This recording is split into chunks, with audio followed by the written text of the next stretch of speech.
ওমানে এখন থেকে কোনো নিয়োগকর্তা প্রবাসী কর্মীদের পাসপোর্ট তাদের লিখিত সম্মতি ছাড়া নিজেদের কাছে রাখতে পারবেন না।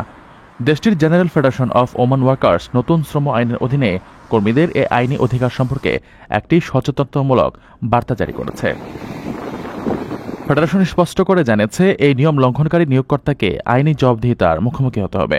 ফেডারেশনের মতে, অনেক প্রবাসী কর্মীর মধ্যে একটি ভুল ধারণা প্রচলিত আছে যে ওমানে কাজ করতে হলে নিয়োগকর্তার কাছে পাসপোর্ট জমা দেওয়া বাধ্যতামূলক। এই ধারণাটি খণ্ডন করে general federation of Oman workers জানিয়েছে, রয়্যাল ডিক্রি নং 53/2023-এর 6 নম্বর অনুচ্ছেদ অনুযায়ী কর্মীর লিখিত সম্মতি ছাড়া তার পাসপোর্ট বা অন্য কোনো ব্যক্তিগত নথি রাখা সম্পূর্ণ বেআইনি। এই আইনটি জাতীয়তা নির্বিশেষে সকল কর্মীদের জন্য প্রযোজ্য। কর্মক্ষেত্রে শ্রমিকদের অধিকার সুরক্ষা এবং তাদের ব্যক্তিগত স্বাধীনতার প্রতি সম্মান জানানোই এ আইনের প্রধান উদ্দেশ্য।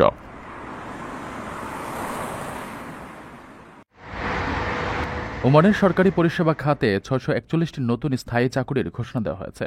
বুধবার পাবলিক সার্ভিসেস রেগুলেশন কর্তৃপক্ষের চেয়ারম্যান ড মনসুর বিন তালিব আল হিনাই এর সভাপতিত্বে অনুষ্ঠিত এক বৈঠকে এই সিদ্ধান্ত জানানো হয়। আগ্রহী চাকরি প্রার্থীরা তাওতিন ডিজিটাল প্ল্যাটফর্মের মাধ্যমে এসব তথ্যের জন্য আবেদন করতে পারবেন। এই ঘোষণার ফলে চলতি বছরে ওমানে মোট 2148টি সরকারি চাকুরির সুযোগ তৈরি হল। নতুন পদগুলো মূলত বিদ্যুৎ, পানি, স্যানিটেশন এবং পরিষেবা ও রক্ষণাবেক্ষণ খাতের জন্য সৃষ্টি করা হয়েছে। এই উদ্যোগটি ওমান ভিশন 2040-এর অংশ, যার মূল লক্ষ্য দেশের অর্থনীতিকে টেকসই করা এবং স্থানীয় ওমানি নাগরিকদের জন্য মানসম্মত কর্মসংস্থান তৈরি করা। উপসাগরীয় সহযোগিতা কাউন্সিল জিসিসি ইউরোপের শেনজেন ভিসার আদলে একটি সমন্বিত পর্যটন ভিসা চালুর চূড়ান্ত পর্যায়ে রয়েছে। জিসিসি গ্র্যান্টর্স নামের এই উদ্যোগের মাধ্যমে পর্যটকরা একটি ভিসা ব্যবহার করেই সৌদি আরব, সংযুক্ত আরব আমিরাত, কাতার, বাহরাইন, কুয়েত ও ওমান এই 6টি দেশ ভ্রমণ করতে পারবেন। 2025 সালের শেষের দিকে পরীক্ষামূলকভাবে এই ভিসা চালু করার পরিকল্পনা রয়েছে।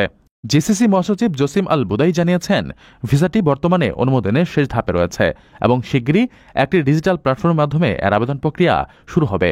এই নতুন ব্যবস্থা বিশেষ করে জিসিসি দেশগুলোতে বসবাসকারী লক্ষ লক্ষ প্রবাসী এবং আন্তর্জাতিক পর্যটকদের জন্য একটি যুগান্তকারী পরিবর্তন আনবে।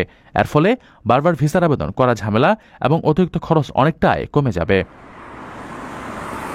প্রাথমিকভাবে ধারণা করা হচ্ছে, এই ভিসার মেয়াদ 30 থেকে 90 দিন পর্যন্ত হতে পারে, যা পর্যটকদের প্রয়োজন অনুযায়ী নমনীয় ভ্রমণের সুযোগ দেবে। এই যুগোপযোগী পদক্ষেপটি জিসিসিভুক্ত দেশগুলোর পর্যটন অর্থনীতিকে শক্তিশালী করবে এবং পুরো অঞ্চলকে একটি আকর্ষণীয় ও সমন্বিত ভ্রমণ গন্তব্য হিসেবে বিশ্বের কাছে তুলে ধরবে।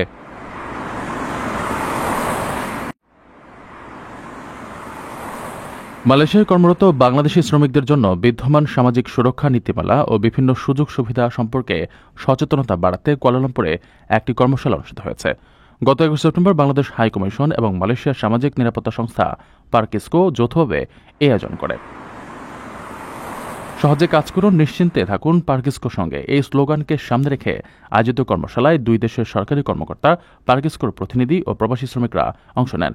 অনুষ্ঠানে বাংলাদেশ ওয়েজ আর্নার্স কল্যাণ বোর্ডের পক্ষ থেকে প্রবাসী কর্মীদের জন্য 13 লাখ টাকা কল্যাণী স্কিম ও মরদেহ পরিবহনে বিনামূল্যে অ্যাম্বুলেন্স সুবিধার কথা জানানো হয়।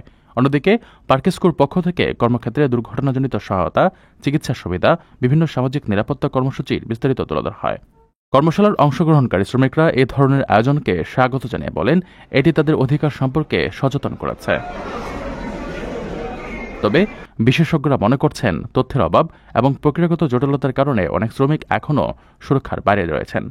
তাই ভাষাগত সহায়তা বৃদ্ধি এবং দুই দেশের সরকারের যৌথ তদারকি জোরদার করার উপর গুরুত্ব আরোপ করা হয়েছে।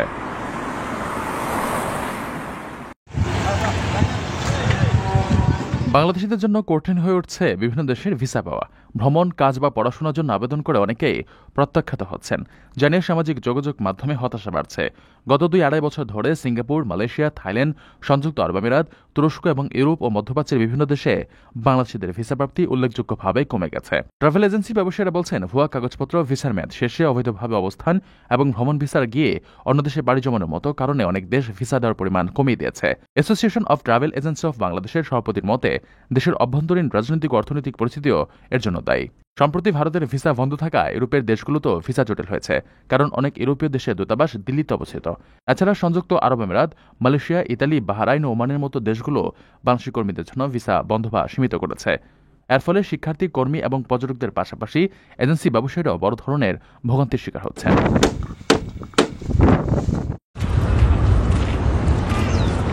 কাতারে বসবাসরত প্রবাসী বাংলাদেশিদের জন্য একটি জরুরি বিজ্ঞপ্তি জারি করেছে দোহায় অবস্থিত বাংলাদেশ দূতাবাস। স্থানীয় আইনকানুন মেনে চলতে এবং পেশাগত দায়িত্ব পালনে সর্বোচ্চ সতর্কতা অবলম্বনের জন্য বিজ্ঞপ্তিতে বিশেষভাবে অনুরোধ জানানো হয়েছে। মঙ্গলবার দূতাবাসের পক্ষ থেকে প্রচারিত এই বার্তায় বলা হয়, সম্প্রতি গভীর উদ্বেগের সাথে লক্ষ্য করা যাচ্ছে যে শপিং মল সহ বিভিন্ন পাবলিক পার্কিংয়ে কার ওয়াশের কাজে নিয়োজিত থাকা অবস্থায় কতিপয় বাংলাদেশি কর্মীকে স্থানীয় পুলিশ গ্রেফতার করছে। তাদের অনেকের কাছে কাতারের বৈধ পরিচয়পত্র এবং কাজের অনুমতি থাকা সত্ত্বেও এই গ্রেফতারের ঘটনা ঘটছে। দূতাবাস এ বিষয়ে কাতারের সংশ্লিষ্ট কর্তৃপক্ষের সঙ্গে যোগাযোগ করে জানতে পারে যে গ্রেফতারকৃত কর্মীদের বিরুদ্ধে প্রধান অভিযোগ হল তারা পার্কিংয়ে আসা গাড়ির কাছে নক করে যাত্রীদের বিরক্ত করছেন এবং সেবা নিতে না চাইলেও অযাচিতভাবে অর্থ দাবি করছেন, যা স্থানীয় আইনে দণ্ডনীয় অপরাধ।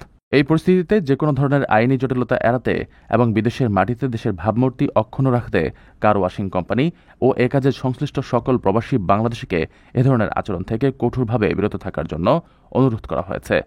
দূতাবাস সকল প্রবাসীকে কাতারের আইন ও সংস্কৃতির প্রতি শ্রদ্ধাশীল থাকার জন্য আহ্বান জানিয়েছে।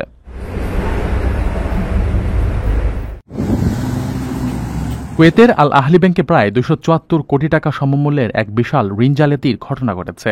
এই ঘটনার পর কুয়েতের ব্যাংকগুলো বাংলাদেশি সহ সকল প্রবাসী নাগরিকদের জন্য ঋণ প্রদানের নিয়মকানুন কঠোর করার সিদ্ধান্ত নিয়েছে, যা সাধারণ প্রবাসীদের মধ্যে ব্যাপক উদ্বেগ সৃষ্টি করেছে।